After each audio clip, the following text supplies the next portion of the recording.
Good afternoon and thanks for joining us today.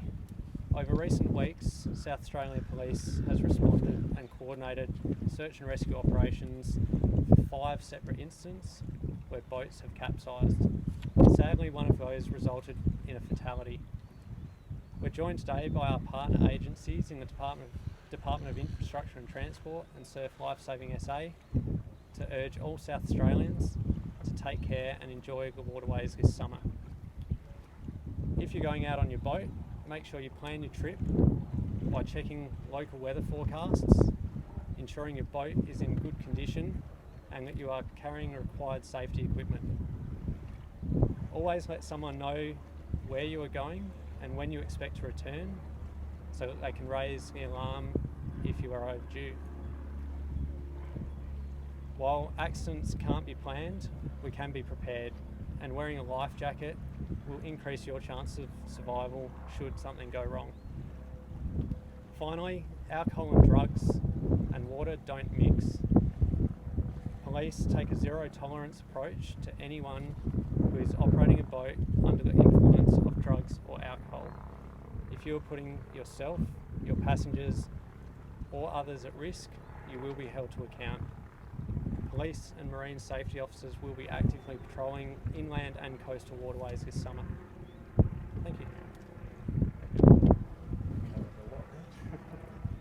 Yeah, good afternoon. Hello. Hello, Gordon Panton, Marine Safety. Just following on from SAPOL, we encourage everyone to check your vessel, check your life jacket and check your equipment before you head out. Your life jacket is your most important piece of safety equipment you can have. Make sure you have it on. It is near on very difficult or impossible to put on once you're in the water. Be prepared, no matter what size of your vessel or what you're doing, we encourage you to wear a life jacket. If you're unsure of what equipment you need on board, head online to Marine Safety SA or Facebook. There's some fantastic checker tools to know what you need, where you need it, and also check your expiry dates on things like flares, EPIRBs, and your fire extinguishers in charge. Do you just mind taking your sunglasses off again? It's so a bit of a Yeah, my wife would kill me as well.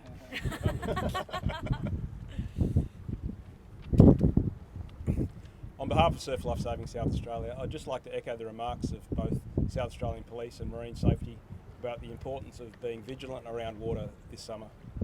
Our data shows that over the holiday period, in particular on public holidays, the risks of drowning significantly increase. So to avoid becoming a statistic yourself, it's vital that people wear their life jackets, know the weather conditions, and let people know where they're going and when they'll come back. Because if I could, I'd like to share a small conversation I had just yesterday with some lifesavers down at Goolwa. They responded last month to a fisherman who found himself unexpectedly in the water at the Murray Mouth. Now on this occasion, luckily that man was wearing a life jacket and was able to get back to shore safely. When our lifesavers spoke to him, that fisherman admitted that when he first bought that life jacket, he thought it was an expensive and costly thing. But now he recognises it as one of the best investments he's ever made. So please, be vigilant and safe around water and enjoy the festive period. Cheers. It's obviously going to be hot over this week, and particularly Christmas Day. What are you guys doing to make sure people are safe on the beaches? Surf Lifesaving South Australia prepares for this all year round. We routinely operate on weekends and all public holidays, and so Christmas is no separate to that. Amazingly, our volunteers give up their time on Christmas Day to make sure that other South Australians are safe, because we recognise that the beaches are an attractive place, especially with the weather. And during the weekdays, if there is forecast weather, we'll often put on hot weather patrols, which includes additional flights by the Westpac Lifesaver Rescue Helicopter Service to make sure that everyone's safe in and around the water. It sounds like you've had quite a few volunteers come on board this year for Christmas and this week. Every year I'm amazed by the generosity of our volunteers to stick their hand up and give up their time on public holidays, and in particular on Christmas Day. So it's just fantastic that our volunteers keep doing that, going above and beyond what we expect of most people. And so what will the patrols look like on Christmas Day itself?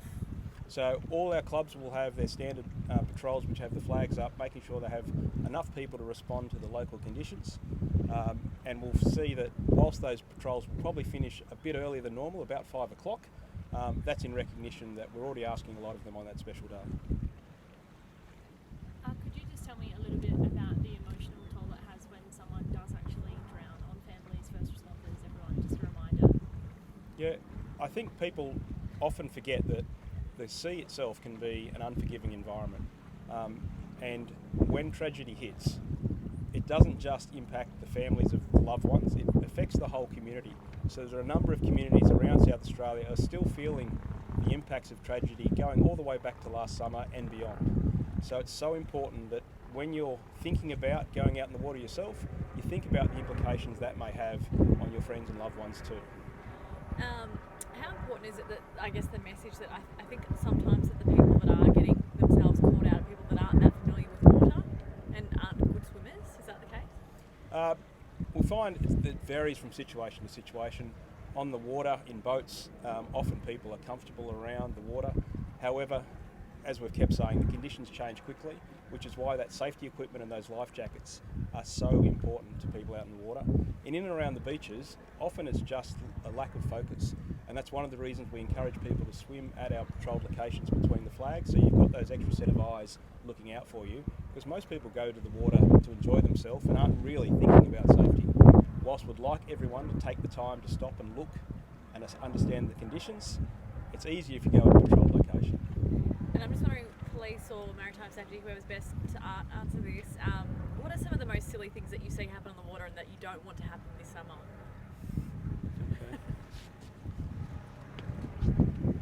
Some of the silly things we see out there is children not wearing life jackets, wearing the wrong life jackets.